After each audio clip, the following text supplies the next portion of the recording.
நானே தினமும் ஏகப்பட்ட பிரச்சனையில் இருக்கிறேன். என்னோட குடும்ப பிரச்சனை, என்னோட பொருளாதார பிரச்சனை, குழந்தைகளை வளர்த்துறதுல பிரச்சனை, இப்படி பல பிரச்சனைகள் இருக்கும்போது, யாராவது ஏதாவது பேசுனா எனக்கு மண்டை வெடிச்சிருது அப்படின்னு உங்களுக்கு இருக்குதா?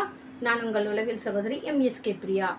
ஒவ்வொரு தனி மனிதனுக்குள்ள ஆயிரக்கணக்கான எண்ணங்கள், சிந்தனைகள், கற்பனைகள், கனவுகள் நிறைந்திருக்கும். அதுக்குள்ள பார்த்தோம்னா பல நினைவுகள் உங்களை அச்சமூட்டக்கூடியதாகவும் பயமுறுத்தக்கூடியதாகவும் இருக்குது.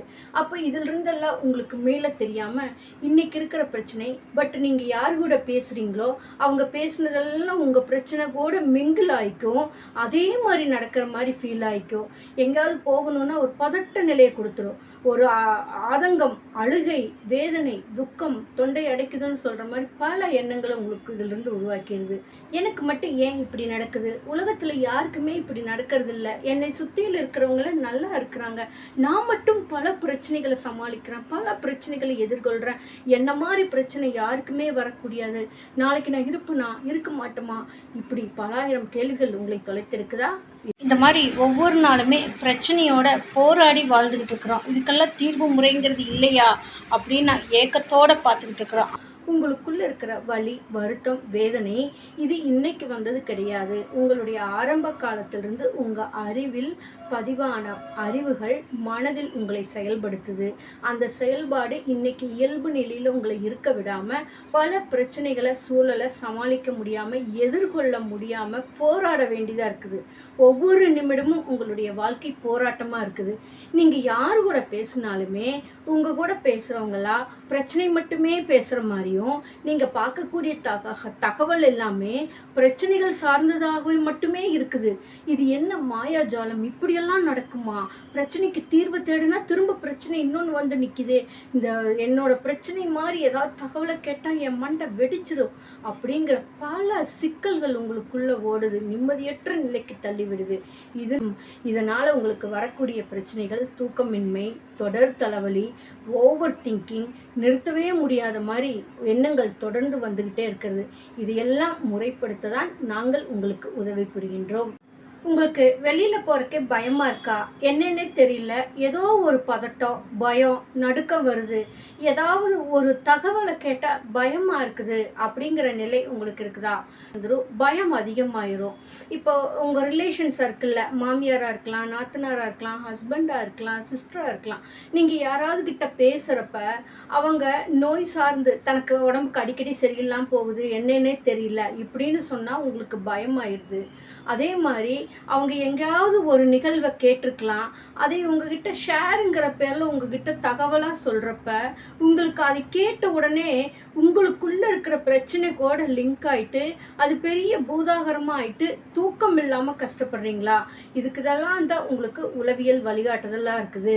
அதாவது ஒவ்வொரு நாளுமே உங்களுக்கு அந்த பதட்டம், பயம் அப்படிங்கிறது உங்களோட அறிவு பதிவில் ஆரம்ப காலகட்டத்தில் ஏற்பட்டது. அந்த அறிவு பதிவை நீங்கள் மறுசீரமைக்காம பழைய நிலையில செயல்பட்டுக்கிட்டு இருக்கும்போது பல பிரச்சனைகளை நீங்க எதிர்கொள்ள வேண்டிய சூழலுக்கு தள்ளப்பட்டுருது. அப்ப நிகழ்காலத்துல கடந்த கால பிரச்சனைகள் நிகழ்காலத்தில் உங்களுக்கு அக்குமுலேட் ஆகிறப்ப உங்களால் அந்த சூழலை சமாளிக்க முடியாதப்ப உங்களுக்கு பல பிரச்சனைகள்னு சொல்லக்கூடிய ஃபஸ்ட்டு அந்த பயத்தில் கொண்டு போய் நிற்க வைக்குது. அந்த பயம் உங்களுக்கு நிலை தடுமாற செய்து இயல்பு நிலையில் இருக்க முடியாமல் இருக்குது. தூங்க முடியாமல் இருக்குது. தூக்கத்தில் பல கெட்ட கனவுகள் எல்லாம் உங்களை டிஸ்டர்ப் பண்ணுது. தூக்கம் வரலன்னு சொல்லி புலம்புகிறார்கள். தூக்கம் வராததற்கு பல காரணங்கள் இருக்குது. அது இதிலும் ஒன்றாக கூட இருக்கலாம். ஒரு சிலருக்கு பார்த்தீங்கன்னா ஒரு சின்ன சின்ன சப்தம் கூட மிகப்பெரிய பயத்தை உண்டாக்கிடும். இதுக்கெல்லாம் எதுக்கு நீ பயந்துக்கிற, நாங்கள்லாம் அதை கேட்டுட்டு இல்லையான்னு சொல்லலாம். உங்களுக்கு இருக்கிறது பயம் இல்லாமல் இருக்கலாம், அவங்களுக்கு மிகப்பெரிய பயமாக இருக்கலாம்.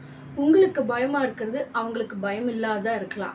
அப்போது ஒவ்வொருத்தர் மனதுக்குள்ளேயும் அவர்களின் அறிவின் பதிவின்படி இயங்கிக்கிட்டு இருக்கிறப்ப அந்த பயம்ங்கிறது இவங்களுக்குள்ள ஆழமாக போயிட்டு இவங்களை ஆக்டிவேட் பண்ணிகிட்டே இருக்கும்.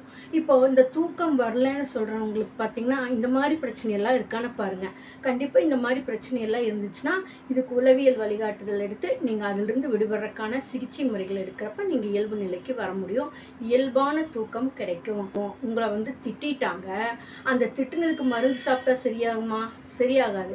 அந்த திட்டுனதுக்கான காரணத்தை, அந்த திட்டுனதுக்கான செயல்பாடு, அதை பிரித்து பார்த்து செயல்படும்போது நீங்கள் இயல்பு நிலைக்கு வர முடியும். அதே மாதிரி உங்களுக்கு ஒரு பிரச்சனை வந்துருச்சு. அதாவது ஒரு ஆம்புலன்ஸ் சத்தத்தை கேட்டால் பயமாக இருக்குது. யாராவது சத்தமாக பேசுனா பயமாக இருக்குது.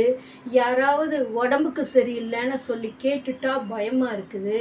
யாராவது உங்கள் நியரஸ்ட்டு உங்கள் வீட்டு பக்கத்துலேயோ உங்கள் குடும்ப நபர்கள் மத்தியிலையோ இறப்பு ஒன்று நடந்துருச்சுன்னா அந்த இடத்துக்கு போகிறக்கே பயமாக இருக்குது. அது சம்மந்தப்பட்ட நபர்களை பார்த்தாலே பயம் வருது. இதுக்கெல்லாம் எப்படி மருந்து உங்களுக்கு கேட்கும்? அப்போ உங்களோட அறிவு பதிவில் தான் இந்த பிரச்சனை எல்லாம் இருக்குது.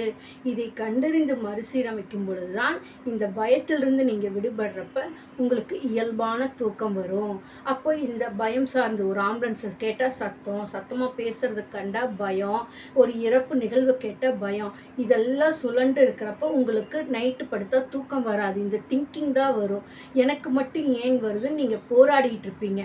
இந்த மாதிரி பிரச்சனையிலிருந்து விடுபடுறதுக்கு தான் நாங்கள் உங்களுக்கு உதவி புரிகின்றோம். உங்களுக்குள்ள இருக்கிற பிரச்சனைகளுக்கு நீங்க மட்டும்தான் காரணம். சிந்திச்சு பாருங்க. உங்க அறிவு பதிவுக்குள்ள இத்தனாவது வருஷம் இத்தனாம் தேதி உனக்கு இந்த மாதிரி நடந்துரும் அப்படின்னு ஒரு தகவலை நீங்க கேட்டீங்கன்னா அந்த எண்ணத்துல அந்த செயல்பாட்டுல மட்டும்தான் நீங்க இயங்கிட்டு இருப்பீங்க. அப்போ உங்களுக்கு நிம்மதிங்கிறது இருக்காது. நீங்க எதையெல்லாம் பார்க்குறீங்களோ எதையெல்லாம் கேட்குறீங்களோ இதுக்குள்ள வந்து மட்டும்தான் நின்றுக்கும். இந்த ஒற்றை வார்த்தை ஒற்றை செயலுக்குள்ள வந்து நின்றுக்கும். அது உங்களை ஆக்டிவேட் பண்ணிகிட்டே இருக்கும். அப்போது நீங்கள் என்ன செய்யணும் அப்படின்னா, உங்களோட ஒரு எண்ணம் உங்களுக்குள்ளே போயிடுச்சு. இறப்பு சார்ந்த பயம் வரலாம். திடீர்னு நம்மளுக்கு ஏதாவது ஆயிடுமோ, இத்தனாவது வருஷம் இத்தனாம் தேதி இத்தனாவது மாதம் ஏதாவது ஆயிடுமோ அப்படின்னு சிந்தனை உங்களுக்குள்ளே போய் ஒரு பயம் வருதுன்னா, நீங்கள் ஒரு உளவியல் சார்ந்த சிகிச்சை முறைகள் எடுக்கிறப்ப உங்களோட பிரச்சனையிலிருந்து விடுபட்டு இயல்பான வாழ்க்கை வாழ்றதுக்கு உதவி புரிய முடியும். நாங்கள் உங்களுக்கு கொடுக்கறது வந்து உங்களுடைய அறிவு பதிவில் நீங்கள் பதிய வைத்த அர்த்தம் என்ன, உங்கள் மன இயக்கம் எப்படி இருக்குதுன்னு கண்டுபிடித்து மறுசீரமைக்க உளவியல் பகுப்பாய்வு செய்து சிகிச்சை முறைகளை தெரப்பியூட்டிக்காக கொடுக்குறோம். தெரப்பிங்கிறது வந்து நீங்கள் உங்களோட பிரச்சனைகள்லாம் எங்ககிட்ட டிஸ்கஸ் பண்ணுறப்ப நீங்கள் கேட்குறது கேள்வி, நாங்கள் சொல்லுவது பதில். கேள்விக்கு பதில் மருத்துவம் ஆகாது. அப்போ நாங்கள் ஸ்டெப் பை ஸ்டெப்பாக உங்கள் கூட ட்ராவல் பண்ணி ஒவ்வொரு வார்த்தைக்கும் ஒவ்வொரு எண்ணத்துக்கும் நீங்கள் எப்படி புரிஞ்சுக்கிறீங்க, நீங்கள் அதை எப்படி பிரித்து பார்க்குறீங்க, எப்படி செயல்படுறீங்க நாங்கள் பகுப்பாய்வு செய்து தெரப்பியூட்டிக்காக கொடுத்துட்டு வர்றப்ப நீங்கள் இயல்பு நிலைக்கு வர முடியுது. வளர்ச்சி உங்களுக்கு கிடைக்குது. அதுக்கு தான் எங்களோட மைண்ட் செட் நாலேஜ் தெரப்பி உங்களுக்கு உதவி புரிகின்றோம். இன்றைய அறிவியல் உலகத்தில் நம்ம என்னன்னே தெரியாமல் பல பிரச்சனைகளுக்குள்ளே போய் சிக்கிக்கிட்டு இதுதான் காரணம்னு சொல்லி ட்ராவல் பண்ணிகிட்ருக்கோம். சரியா? இன்றைக்கும் நம்ம பார்க்குறோம் பல இடங்களில். ஏன் நம்மளை சுற்றியில் இருக்கிற மனிதர்கள் கூட இதைத்தான் செஞ்சுட்ருக்குறாங்க. பல மூட நம்பிக்கைகளில் சார்ந்து இடம் பெயர்ந்தால் கரெக்டாகும், காலம் வந்தால் சரியாகும், நேரம் வந்தால் சரியாகும், இயற்கை எனக்கு ஒத்துழைக்கல, கடவுள் என்னை தண்டிச்சிட்டாரு எப்படின்னு சொல்லி. கடவுள் வந்து எல்லாத்துக்கும் உருவாக்க தான் கொடுத்துருக்கிறாரு. அழிக்கக்கூடியவர் கடவுள் அல்ல, உருவாக்கக்கூடியவர் தான் கடவுள். அப்போ நம்மளோட அறிவு பதிவில் பல எண்ணம் சிந்தனை தவறாக பதிவேறினதோட விளைவு இன்னைக்கு உங்களுக்குள்ளே போன எண்ணங்களும் சிந்தனைகளும் தான் உங்களோட ஒவ்வொரு பிரச்சனைகளுக்கும் காரணமாக இருக்குது. அதாவது உங்களுடைய வாழ்வியல் சிக்கல் தான் உங்களுடைய பிரச்சனைகளுக்கு காரணமாக இருக்குது.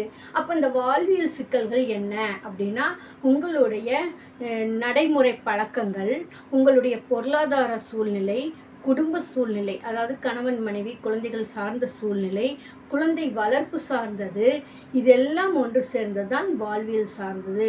இதில் ஏதாவது ஒரு இடத்துல உங்களுக்கோ உங்களை சார்ந்தவங்களுக்கோ ஒரு பிரச்சனை வந்துச்சுன்னா அது டோட்டல் லைஃப்பை உங்களுக்கு பாதிப்பை உண்டாக்கும். அதிலிருந்து நீங்கள் விடுபடுறதுக்கு தான் நாங்கள் உங்களுக்கு உதவி புரிகின்றோம். எங்களுடைய நிறுவனத்தில் ஒரு தனி மனிதனின் வளர்ச்சிக்கு தேவையான கல்வி, பொருளாதாரம், உளவியல் ஆரோக்கியம், சமூக அந்தஸ்து இவற்றில் வளர்ச்சி அடைவதற்கும் வெற்றியடைவதற்கும் மேன்மையடைவதற்கும் உளவியல் பகுப்பாய்வு மற்றும் சிகிச்சைகளை MSK மைண்ட் செட் நாலேஜ் தெரப்பியில் கொடுத்து கொண்டு வருகின்றோம்.